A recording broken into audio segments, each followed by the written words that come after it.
अब कहानी क्या है ना, जैसे मान लो कोई भी एनिमल है, एनिमल में कुछ लेयर है, जैसे तुम्हारे बॉडी के बाहर क्या है, स्किन है, आउटर, फिर इनर है। किसी किसी एनिमल में 3 लेयर, हम लोग पास 3 लेयर है। जर्म लेयर बता रहा है ना कि जैसे मान लो ये लिखा है कि ये जो गैस्ट्रुला लिखा है, मान लो कोई एम्ब्रॉय से किसी बच्चे का जन्म होता है, मान लो कोई भी लिविंग एनिमल्स का बर्थ होता है, एनिमल्स का छोटा सा बेबी ग्रो कर रहा है, तो उस वक्त उसके लेयर में कितने, बॉडी में कितना लेयर चढ़ रहा है, ये बोल रहा है। उसके बेसिस पे 3 तरह का एनिमल्स होता है, ये 3 तरह का लेयर्स है किसी भी एनिमल में। मतलब जर्म लेयर्स क्या है कि अगर कोई एम्ब्रॉय डेवलप हो रहा है इनिशियल स्टेज में, जैसे मान लो कोई न्यूबॉर्न बेबी है, फर्टिलाइजेशन हुआ फादर मदर में, जाइगोट बना, जाइगोट बनने के बाद एम्ब्रॉय में कन्वर्ट हो रहा है धीरे धीरे, तो एम्ब्रॉय बनने के बाद बच्चे का ग्रोथ होता है, बच्चे के बॉडी में लेयर्स चढ़ता है, तो बोला है 3 तरह का लेयर चढ़ सकता है एनिमल्स में।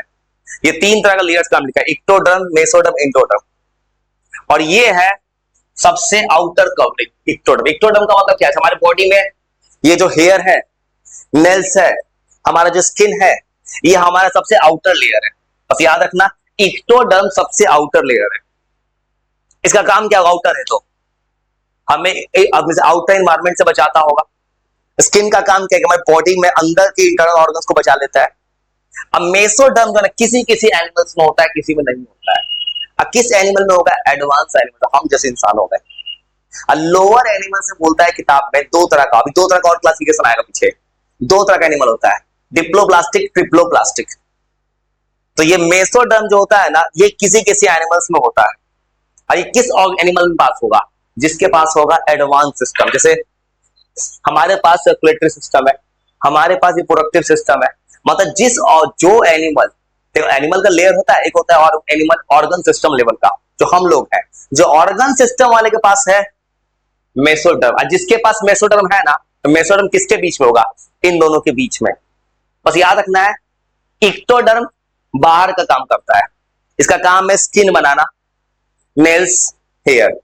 मेसोडर्म हो गया कि बॉडी का पूरा सिस्टम बनाना, सर्कुलेटरी, डाइजेस्टिव, ये हमारा स्केलेटरी सिस्टम, किडनी, रिप्रोडक्टिव सिस्टम। और ये इंडोडर्म जो है, जो अंदर का डाइजेस्टिव ट्रैक्ट है, जैसे मान लो खाना खाते हैं हम लोग, खाना गया ओइसोफेगस से, ओइसोफेगस एलिमेंट्री कैनाल होकर गया हमारे अंदर के ऑर्गन्स में। अंदर ऑर्गन्स का क्या हो सकता है, जैसे हमारा ओइसोफेगस से गया स्टमक में, वहां लीवर है, पैनक्रियाज है, स्मॉल इंटेस्टाइन, लार्ज इंटेस्टाइन, ये सब जितना सा ऑर्गन्स है ना इंटरनल, ये है इंडोडर्म।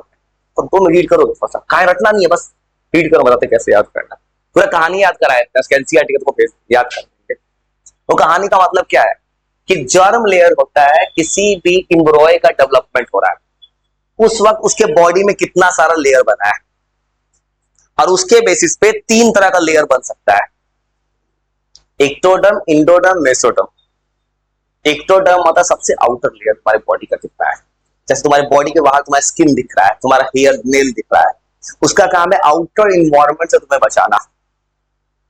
किसी किसी एडवांस एनिमल के पास मेसोडर्म है, मतलब मेसोडर्म दोनों के बीच में है, उसका काम है कि तुम्हारा एक वेल डिफाइंड सिस्टम हो, जिसके पास तुम्हारे बॉडी के अंदर डाइजेस्टिव सिस्टम है, सर्कुलेटरी सिस्टम है, स्केलेटल पूरा एकदम बोन, बैकबोन सब कुछ है, उस एनिमल के पास मेसोडर्म है। और इंडोडर्म जो है, इसका काम है इंटरनल ऑर्गन्स को देखना। तुम्हारे बॉडी के अंदर लंग्स है, स्टमक है, लीवर है, पैनक्रियाज है, तो तुम याद कर जाओ। आगे जाके फिर अभी मिलने वाला है किताब में कि 2 तरह का क्लासिफिकेशन होगा। किसी किसी एनिमल के पास खाली ये दोनों होता है, इक्टो, इंडो, उसको कहेंगे डिप्लोप्लास्टिक, 2 लेयर वाला।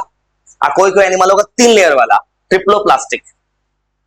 अभी चल क्या रहा है कि एनिमल क्लासिफाई कैसे हो गया, इसमें सिर्फ एक ही उपाय है पूरे इंडिया में, एनसीईआरटी। कि तुम्हें पता, याद करना मुश्किल होता है, वही कर रहा है। क्या हो गया, इक्टो, इंडो, मेसो, पैक कर लिए। जर्म लेयर्स, वही डायग्राम दिखाया है, देखो ट्रिप्लोप्लास्टिक आ गया। याद कर लिए कि जर्म लेयर्स का काम क्या है कि जब एम्ब्रॉय डेवलप करता है किसी भी एनिमल्स का, तो उस केस में वो क्या करता है, वो लेयर्स बनाता है। जर्म लेयर के टाइप का है 3 नाम, इक्टोडर्म, मेसोडर्म, इंट्रोडर्म। इक्टोडर्म क्या होगा, आउटर, क्या क्या बनाता है, नेल्स, हेयर, स्किन, मेसोडर्म क्या बनाएगा? तुम्हारे बॉडी में system, circulatory, digestive, reproductive, kidney, और इंडोडर्म बनाएगा,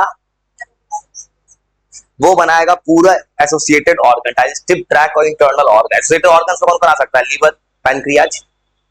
इतना याद हुआ? सुनो फिर क्या याद रखना है।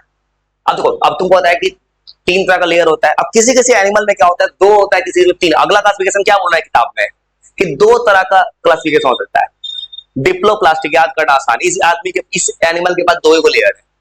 2 लेयर होते क्या होगा? इक्टोडर्म, इंडोडर्म, वही लिखा है। देखो इक्टोडर्म, इंडोडर्म। आउटर इनर क्यों लिखा है? तुम जस्ट याद कियो कि ये होता है आउटर लेयर और ये होता है इनर लेयर। और ये लिखा है ना मेसोग्लिया, ये दोनों के बीच में ये बोला है कुछ कुछ एनिमल ऐसा होता है, जैसे बहुत एडवांस एनिमल, उसको थोड़ा और स्ट्रेंथ चाहिए, एक्सटर्नल सपोर्ट चाहिए, खासकर मैमल्स। उस एनिमल्स में ये हो सकता है। ये जो लिखा है ना किताब में कि मेसोग्लिया जो लिखा है, ये होता है कि बहुत एडवांस एनिमल है, जैसे मैमल्स है, उस एनिमल में उसके बॉडी इंडोडर्म, आउटर, इनर, बीच में एक और लेयर आ चलाता है। जैसे हमारे इस बॉडी में बहुत सारा लेयर है स्किन का। बहुत रेयर केस में हमारे बोन्स में प्रॉब्लम आता है, जब तक हमारे मसल्स में पूरा प्रॉब्लम ना क्रिएट करते। तो वही लिखा है। बस एग्जांपल याद रखना, टिप्लोप्लास्टिक का स्पॉन्ज, स्पॉन्ज सबसे एग्जांपल का ना, जो भी लोअर एनिमल सब में स्पॉन्ज चिपका दो, लोअर है वो। और हाइयर का सीधा एग्जांपल मैमल्स। टिप्लोप्लास्टिक में क्या 3 लेयर है, सबसे बाहर एक तो, बीच में मेसोडर्म और सबसे अंदर इंडोडर्म। एग्जांपल, सबसे एग्जांपल याद कर लो और साथ में पढ़ो, याद हो जाएगा। पूरा कहानी याद करा देता है। 2 तरह का है, ट्रिप्लोप्लास्टिक, ट्राई और डाई।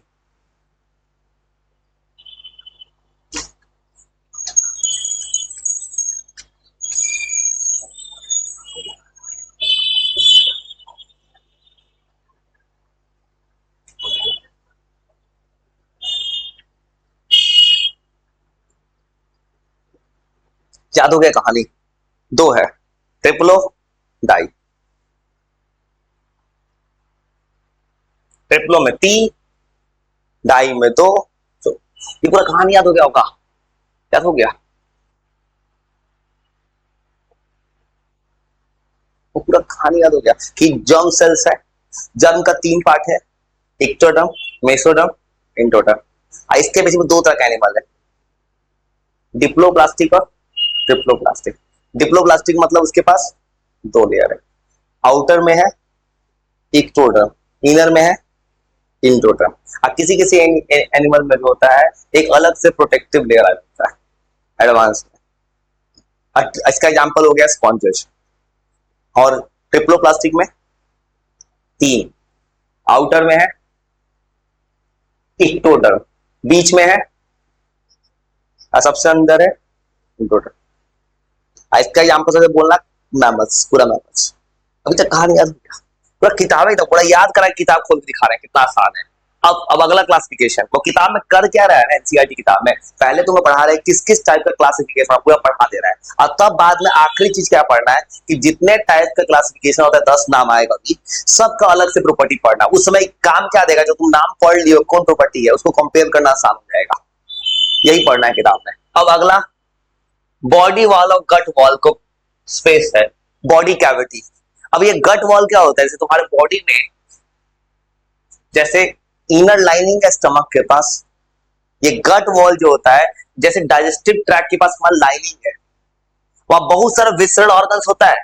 जैसे इसका काम है वहां पे हमारे बॉडी में, जैसे बॉडी का पूरा कलेक्शन है, गट वॉल होता है हमारे स्टमक के पास, बहुत सारे एक वॉल है, जैसे वॉल होता है जिस वॉल के पीछे तुमको पता है हमारे बॉडी में डायफ्राम है, डायफ्राम के ऊपर क्या है, डाइजेस्टिव, नीचे क्या है, डायफ्राम तुमको पता है 2 चीज को सेपरेट करता है, पढ़े हो डायफ्राम? डायफ्राम सेपरेट करता है, एक हमारा रेस्पिरेटरी सिस्टम और डाइजेस्टिव सिस्टम, दोनों को सेपरेट करता है। तो ये बोल रहा है गट वॉल होता है हमारे बॉडी में एक कैविटी, खाली जगह कहां कहां है, एक बॉडी का वॉल है और गट वॉल में कुछ खाली जगह है, उस स्पेस को बोल रहा है बॉडी कैविटी। और इसके बेसिस से पढ़ना है 3 तरह का एनिमल होता है, बस याद रखना है कैविटी के बेसिस पे तीन तरह का एनिमल है। अब जैसे एक बोल रहा है एक्लोमेट एनिमल, इस एनिमल के पास कैविटी नहीं है। ये एक्लोमेट मतलब कोई क्लोएम, क्लोएम कभी बोलते, क्लोएम मतलब क्या होता है, बॉडी कैविटी, इसके पास कोई खाली जगह नहीं है बॉडी में। जैसे जैसे हमारे इसके पास डाइजेस्टिव ट्रैक, इसके पास जो गट वॉल है मतलब डाइजेस्टिव कैविटी है, मतलब बॉडी के वाल और डाइजेस्टिव में पूरा तरह फ्लूइड भरा हुआ है। पैरेन्काइम, पैरेन्काइम आया था क्लास 9th में। पैरेन्काइम एक टिश्यू होता है, पढ़े थे, सिंपल टिश्यू, कॉम्प्लेक्स टिश्यू, बस याद रखना है। एक केलोमेट जो बता रहा है इसके पास कोई कैविटी नहीं है। कैविटी नहीं है इसका मतलब कैविटी आ कहां पे रहा है, एक बॉडी का वाल, हमारा बॉडी है और हमारा डाइजेस्टिव सिस्टम है, उसके बीच कुछ खाली जगह है। इसके पास खाली जगह में आ गया है पैरेन्काइमा। और एग्जांपल याद करो, ऐसे याद कर लो, पोरीफेरा, ये जो नाम लिखा है नहीं सब रटना है आगे, 10 गो नाम है आगे। और सीडोकोलमेट मतलब क्या है, सीडो मतलब फॉल्स, इसके पास ओरिजिनल कैविटी नहीं है, मतलब इसके पास बॉडी कैविटी है ना, ये पार्शियली भरा हुआ है मेसोडर्म से। अब मेसोडर्म जो है इंडो और एक्टो के बीच में है, और इसके पास है ओरिजिनल बॉडी कैविटी जो कि मैमल्स के पास है। और थोड़ा सा याद कर कोशिश कर सकते हो, दिमाग याद करोगे, बस याद क्या करना है, याद ऐसे करना है कि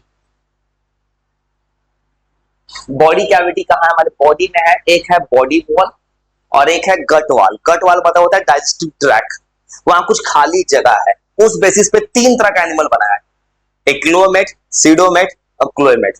एक्लोमेट मतलब जिसके पास कोई खाली जगह नहीं है, कैविटी नहीं है। कैविटी क्यों नहीं है, क्योंकि जहां पे खाली जगह था वहां पैरेन्काइमा चला आया इसके पास। इसके एग्जांपल पोरीफेरा से स्टार्ट हो जा रहा है, ये सब नाम तुम्हें याद हो जाए, सब आने वाला आगे। और इस वाले के पास क्या है, कैविटी है लेकिन ओरिजिनल वाला नहीं है, फॉल्स कैविटी है इसके पास। फॉल्स कैविटी इसलिए क्योंकि जहां पे कैविटी था वहां पे मेसोडर्म आके बैठ गया, मेसोडर्म जो इंटोडर्म एक्टोडर्म के बीच में आ गया है।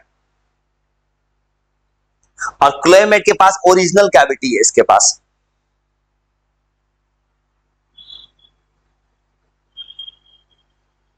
मतलब इसमें क्या है, मेसोडर्म के चारों तरफ कैविटी है। कहानी याद हो गया, तीन तरह का है, एक्लोमेट, सीडोमेट, क्लोएमेट। एक्लोमेट के पास कैविटी नहीं है, सीडोमेट के पास कैविटी है, फॉल्स है, जो कि मेसोडर्म जा फिर गया। थर्ड वाले के पास कैविटी है और वो मेसोडर्म के चारों तरफ है। बस रटना कुछ मत, बस हिंदी की मीनिंग समझो, बहुत आसान पड़ेगा, एनसीईआरटी की किताब दिखाएंगे तो बस टर्म याद समझ लेना। ओके, कि बॉडी कैविटी जो है गट वॉल और बॉडी वॉल के बीच में तीन तरह का है, एक्लोमेट, क्लोएमेट, सीडोमेट। कहानी तीन नाम याद हो, वो पूरा कहानी याद कर दिखा रहे हैं, क्या फायदा है याद करने का। अभी जैसे दिखाया जैसे किताब भी याद करना आसान हो जाएगा, वो कहानी याद कर पाए। बॉडी कैविटी, क्लोएम होता है बॉडी कैविटी, किसके बीच में है, ये किसके बीच में है, बॉडी वॉल और गट वॉल। इसके बेसिस पे तीन तरह का एनिमल्स है, कौन कौन कौन कौन एनिमल तीन तरह का, एक है एक्लोमेट। एक्लोमेट मतलब ऐसा एनिमल जिसके पास क्या नहीं है, ओरिजिनल कैविटी। ओरिजिनल कैविटी क्यों नहीं, क्योंकि उसके पास कैविटी की जगह कौन आ गया है, पैरेन्काइमा। दूसरा एनिमल, तो दूसरा एनिमल हो गया सीडोमेट, सीडोकोलमेट, मतलब उसके पास क्या है, ओरिजिनल कैविटी नहीं, फॉल्स है वो, क्योंकि अब मेसोडर्म पूरा फिलअप हो चुका है। और तीसरे वाले के पास कैविटी है अराउंड मेसोडर्म। तो देखा, तो याद करे फायदा है तुमको, जो याद कराए थे खड़े पड़े होगे, सेल टिश्यू जो भी सुनाए हो, लगे तो पूरा किताबें याद हो गया। ये सिमेट्री सुनाए हो, open, close, asymmetrical, radial, bilateral, याद करे कि तो ये याद कर रहे हो तुम, याद की याद करे फायदा क्या, तुम याद करा दूंगा मैं, तुम लिखो अभी तो घर पे खुद से रीड करने जाओगे, तुम कहोगे एक्टोडर्म इंटोडर्म अभी अभी आया है। डिप्लोब्लास्टिक पता है इसके पास क्या है, दो लेयर, क्या केवल क्या है, एक्टोडर्म और इंडोडर्म। क्लोएम, ये याद किया अभी, क्लोएम मतलब बॉडी कैविटी होता है। देखो वही जो कहानी है कि क्लोएमेट्स कहते हैं जिसके पास बॉडी कैविटी होता है, सीडोकोलमेट जिसके बाद ओरिजिनल कैविटी नहीं होता है। चलो देखो ये तो याद करके फायदा क्या है कि तुम जैसे ऐसे रीड करोगे ना वो सब किताब में दिखेगा, सब कुछ तुम रीड कर चुके हो। चलो अब आगे सेगमेंटेशन। तो जैसे सेगमेंट देखो, अब यही बताओ याद करके फायदा क्या होगा ना, जैसे ही तुम सेगमेंटेशन आ गए, अब देखो आ गया किताब का आधा जरा पार्ट हो गया। अब तुमको याद रखना है टाइप्स। अब क्या पढ़ना है किताब में, जो 10 नाम आएगा उस 10 नाम के एक एक करके प्रॉपर्टी पढ़ना है। और ये सब जो नाम याद किए हो अभी ना कि कौन कौन सा प्रॉपर्टी है, ये सब तुमको आगे काम देगा। इतना याद कर लिए ना। अब सुनो सेगमेंटेशन, थोड़ा सा और याद कर सेगमेंटेशन।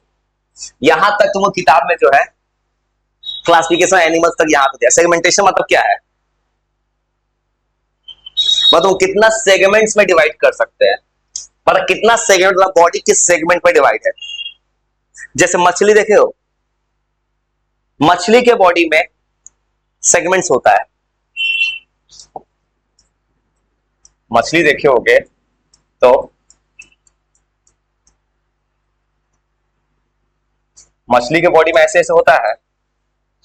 जो मछली बनाता है उसको हटा के ऊपर ऊपर ये होता है, जो मछली बनाता है उसके ऊपर कुछ लगा हो, ऐसा हटा के बनाता है उसको। हाँ स्किल्स, सेगमेंट्स, वही बता रहे सब। ई बेसिक पढ़ना, सेगमेंट्स पढ़ना है बस।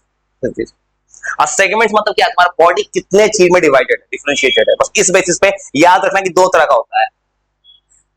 एक होता है मेटामेरिक, एक है स्यूडोमेरिक। और स्यूडो मतलब क्या होगा, फॉल्स, मतलब इसके पास ओरिजिनल, इसका बॉडी एक्सटर्नल और इंटरनल सेगमेंट में डिवाइड होगा। बस याद कर, एक्सटर्नल इंटरनल में डिवाइड होगा मेटा वाला। और इसका जो है ओरिजिनल डिफाइन, इसका बॉडी केवल इंटरनली डिवाइड नहीं है। मतलब अंतर क्या है, मेटा वाला का बॉडी बाहर से भी सेगमेंट डिवाइड है, अंदर से भी। और स्यूडो वाले का बाहर से अंदर से डिवाइड नहीं है। बस एग्जांपल याद कर जाओ, जैसे ऑर्थोपोडा हो गया, एनालिड्स हो गया, जैसे इसका एग्जाम होता है टैपवर्म जैसा। बस थोड़ा सा पढ़ना तो इतना तो याद कराना। और याद कर कर के तुम एक बार किताब रीड करते जाओ, बहुत आसान हो जाएगा। मतलब दो सेगमेंट के बेसिस पे दो टाइप का है, एक मेटामेरिक सेगमेंट, एक स्यूडोमेटिक सेगमेंट। और रीड करो तो फिर तुम पूरा कहानी सुनते हैं।